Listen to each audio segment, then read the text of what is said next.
हमनी के संस्कृति, हमनी के संस्कार सदा रहे हमनी के साथ। भारत के महान ग्रंथ और काव्य सब के संपूर्ण संकलन सब्सक्राइब करें तिलक।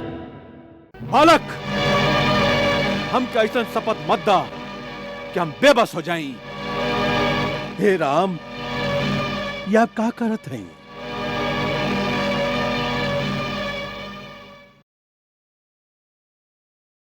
महर्षि, लइकन के बात में आके ई का अनर्थ कर रहल हैं आप?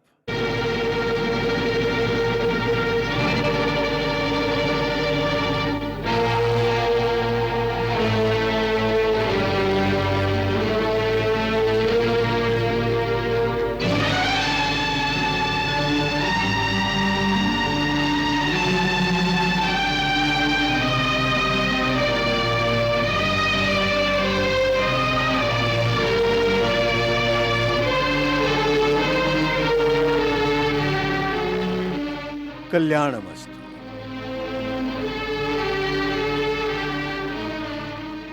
प्रभु, स्त्री, वृद्ध और बालक, ये तीनों के जीवन रक्षा के भार तो राजा पर ही होखेला।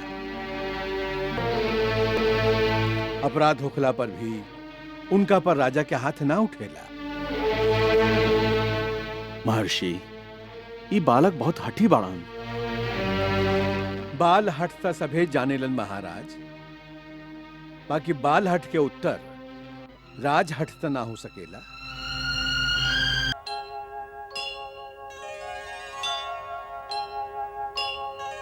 राज राजेश्वर, छत्रपति महाराज, श्री रामचंद्र के अश्वमेघ यज्ञ के ई घोड़ा दिग दिगांतर में स्वतंत्र भ्रमण खातिर छोड़ल गईल बा।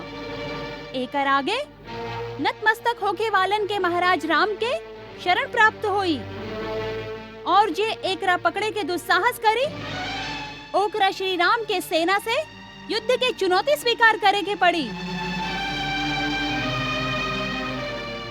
गुरुदेव, आप ही सिखैले रही कि सच्चा क्षत्रिय उहे बा जे युद्ध के ललकार सुन के भाग न जाए। ऐसे हम लोग ये चुनौती स्वीकार कर ले।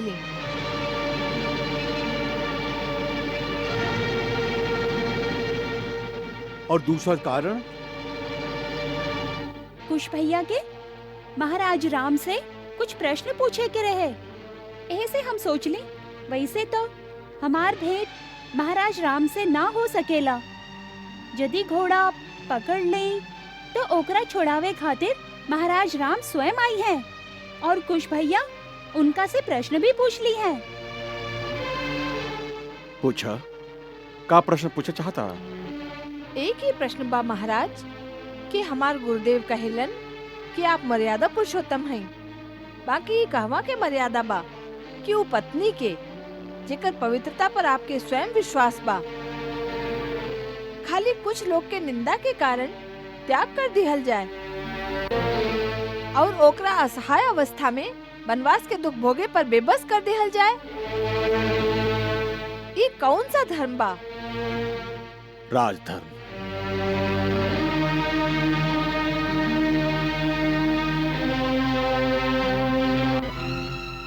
एगो साधारण मनुष्य के धर्म और एगो राजा के धर्म में इतना ही अंतर है।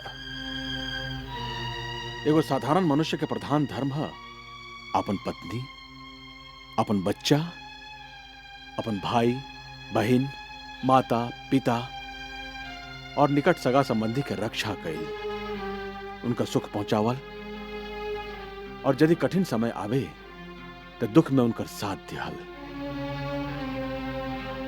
बाकी वह मनुष्य जब राज मुकुट पहन के राजा बन जाए तो ओकर पहला धर्म है अपन निजी सुख या दुख और अपन निकट सगा संबंधी के सुख दुख में उनकर साथ दिहल ना होला, बल्कि राजा का धर्म खाली प्रजा के खुशी होखेला। ओकर सगरे काम प्रजा के राय के अधीन होखेला।